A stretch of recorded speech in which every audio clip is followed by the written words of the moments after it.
বড় বিবেচনা এই সাধুর চরণ তুলিতে যে কত শক্তি পেয়েছে এটা যারা জানে তারা জানে, আর যারা জানে না তারা তাই আমার গুরুদেব গাইলেন, ওরে আমার জীবন যাবার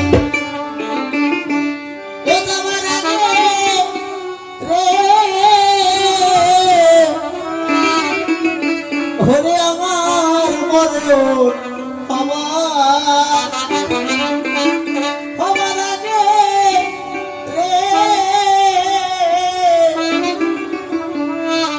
আমি এই সাধুর চরণ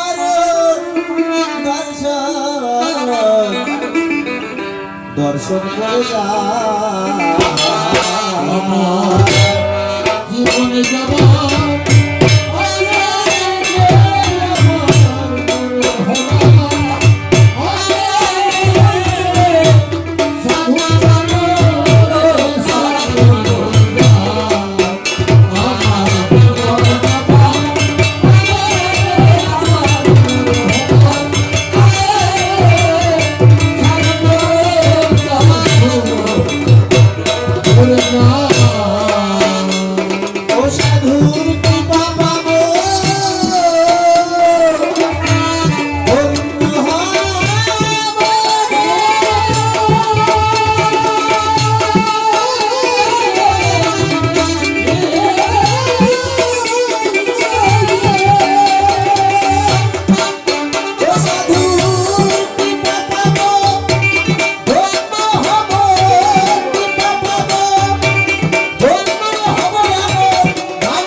আমার গুরুদেবকে জিজ্ঞেস করলাম, বাবু এই সাধু সঙ্গ করলে কি হয়? এই সাধু সঙ্গ যে মানুষ করে চাঁদিয়ে মনুষ্যদের সঙ্গের ভেতরে এক ভক্ত আর এক ভক্তকে ধরে আলিঙ্গন দেয়, এটা করলে কি হয়? গুরুদেব আমার ডাকতে বললেন, তাই বাবা পরশ পাথর বলে একটা পাথর আছে, নাম শুনেছিস? না বললাম হ্যাঁ নাম শুনেছি। বলে বাবা দেখেছিস? না বললাম না বাবু দেখি তো নাই। বলে বাবা রে, পরশ পাথর বলে আসলে বস্তুতে কিছু নাই। এই পরশ পাথর বলে কি আছে জানিস? এই মানবের এই হৃদয়টা একসময় পরশ পাথর হয়ে যায়। কখন হয় জানিস? এই পরশ পাথরের গুণ কি জানিস?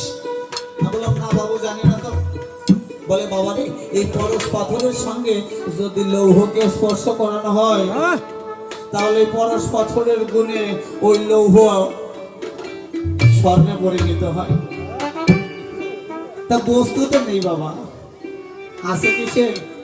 এই মানবের হৃদয়টা এক সময় পরশ পাথর হয়। কখন হয়? হরিনাম কৃষ্ণ নাম করিতে করিতে বহুমুখী মনকে একমুখী করে, যখন সব কিছু ত্যাগ করে মনপ্রাণ এক করে সব আমার কৃষ্ণের স্মরণ করে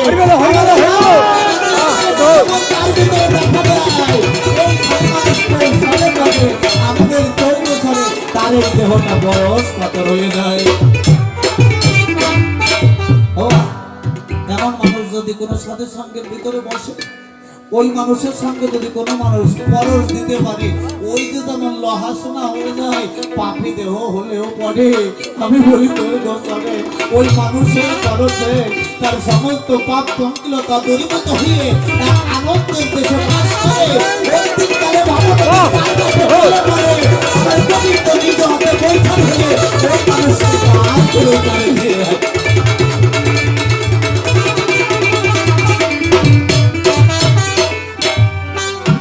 আমার গুরুদেব লিখলেন,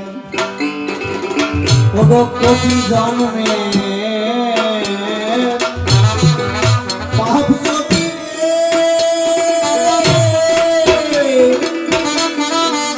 পাপ যদি